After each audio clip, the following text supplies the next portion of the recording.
Hey, what's going on, everyone? Joe Menza here, and today we're going to talk about the keys to painting looser. A lot of people have asked, how can I paint looser? They want to paint looser as opposed to being tight painting. So one of the first key to looser painting is to have a more limited palette. You can see here there's 7 or 8 colors. I've actually got 3 yellows. You can narrow that down to 1. And then the other key is this brush here. The purpose of this brush, for what we use it for, is to avoid fiddling. So you have to get used to using this larger brush. A lot of people say, well, they couldn't get the hang of it, they couldn't get used to it. This brush here,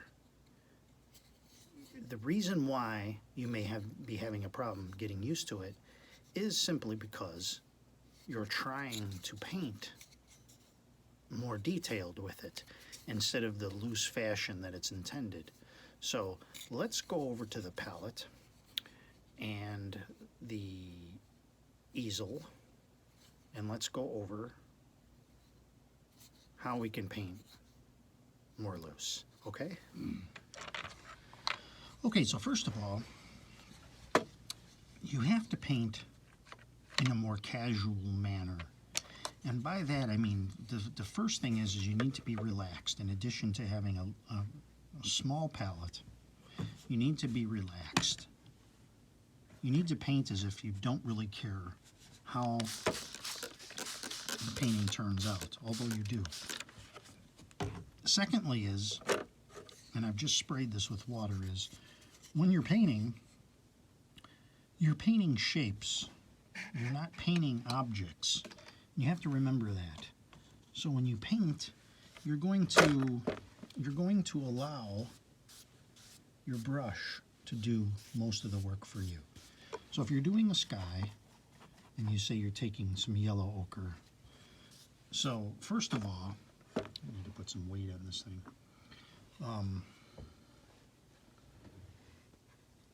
Let's put this here. Now, I don't have anything particular in mind. A lot of people that are painting loosely, they're trying to paint something. And whatever that is, if you're doing landscape painting,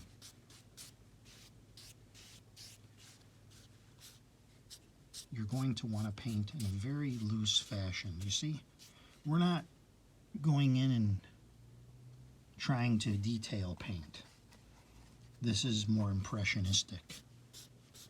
So if you want, first thing to think about is that I always think about is I think about light in the painting.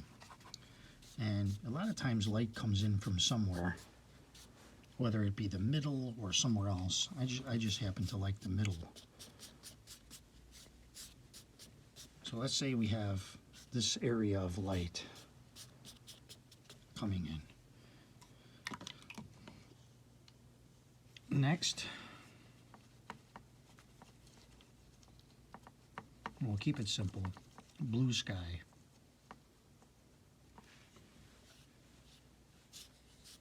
There's some ultramarine blue. Doesn't matter what color you use.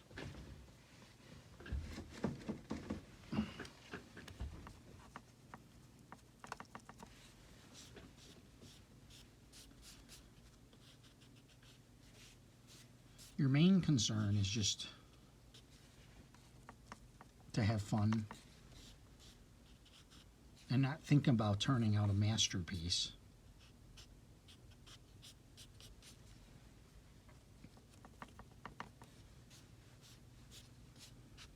And just, this is more or less, I'm painting clouds here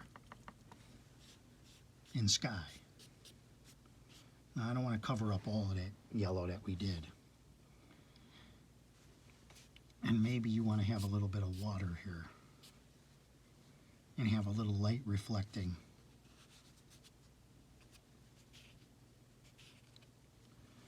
Okay, so this is your backdrop.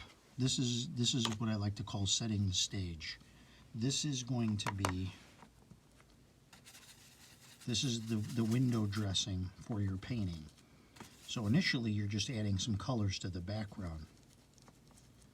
So for me, this is the first stage.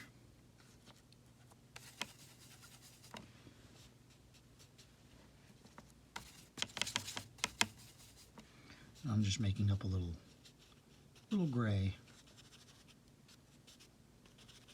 Have a little cloud coming in.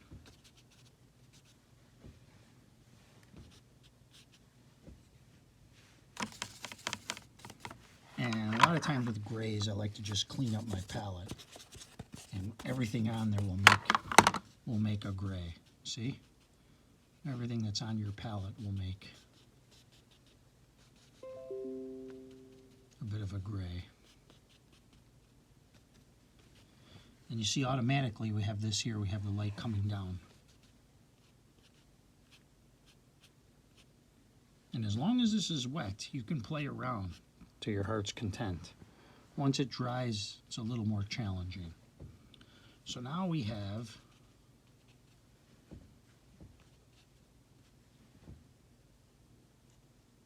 our sky. And we're playing to our Hake brushes strengths. And then of course another brush I like to use, and again this is not something you're going to do detail painting with, and you can use your Hake for this, but the large Hake on a smaller piece of paper, I really recommend you get a medium or a small Hake. So the next thing you got to start thinking about is kind of your middle ground. So, you know, whatever you're going to have here, maybe you're going to have a hill. You know, maybe let's start with a hill. Let's turn this a little so we don't have any glare.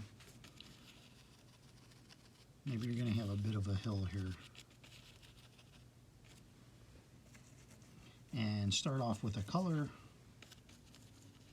And you can see I'm just touching in shapes.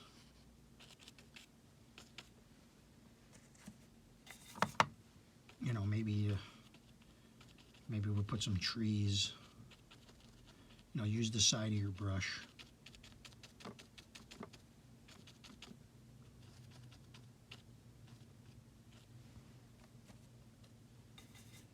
Use two different tones of color. Starting out a lighter tone and a darker tone. And it'll give you some dimension. You see, we still have this light coming in.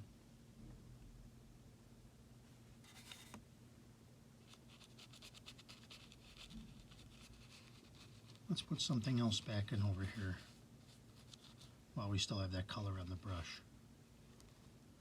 Let's leave this open. This looks like it could make a good river here.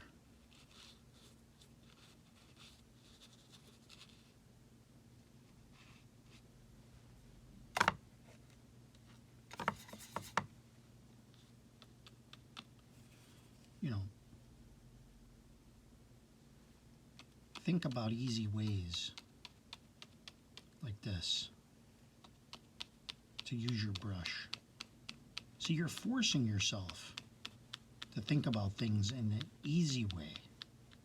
See, if you're not grasping the Hake, you're trying to outthink it.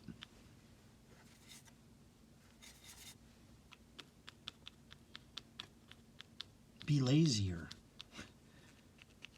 You're trying to think, well, I can't get the hang of it. I mean, to me, there's no getting the hang of it because you're just touching it to the paper and just making shapes. So you can see now how we have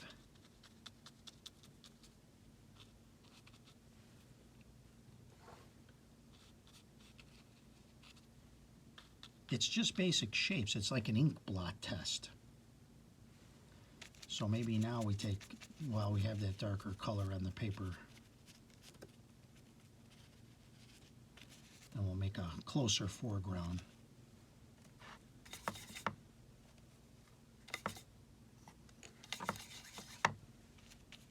Some more greens. We'll let that end there. So this all looks like water, of course. And we can even make some shapes of the reflections coming down. And this will just leave. I mean, you can do a whole painting with a fan brush. If you're not getting the hang of the hake, do your whole painting with a fan brush.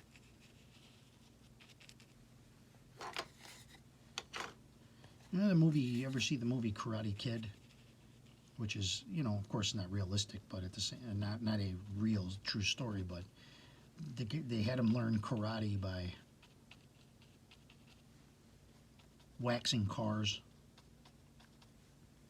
And that's what you're doing here. You're just dabbing in and making shapes and letting the bristles of the brush make the shapes for you. You've got to look at it and say, when I touch this to the paper, what shape does it make?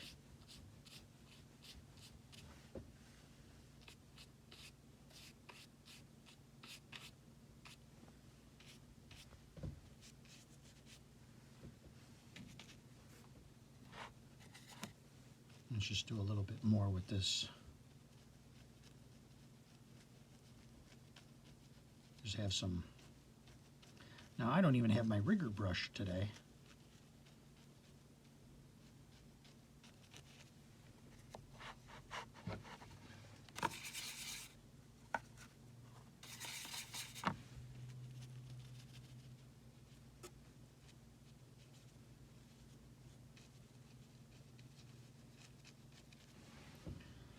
And see, right there we have a very simple but effective painting. And there's really no need to go any further with it. I mean, you can do two tones, bring in some darks. You know, we can tap in some darks with the side of the brush.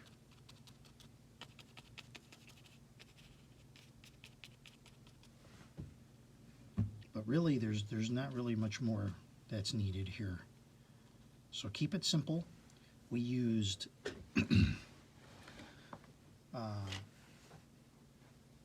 yellow ochre, raw sienna, ultramarine blue, Payne's gray, and whatever was on my palette to make up this gray color. So we kept a simple palette.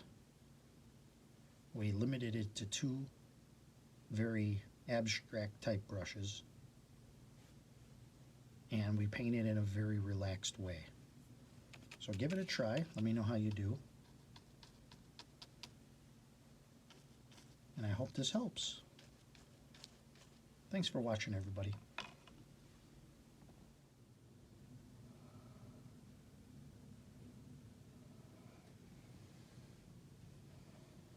Now you can see here I added a couple of birds. And you can see all those shapes.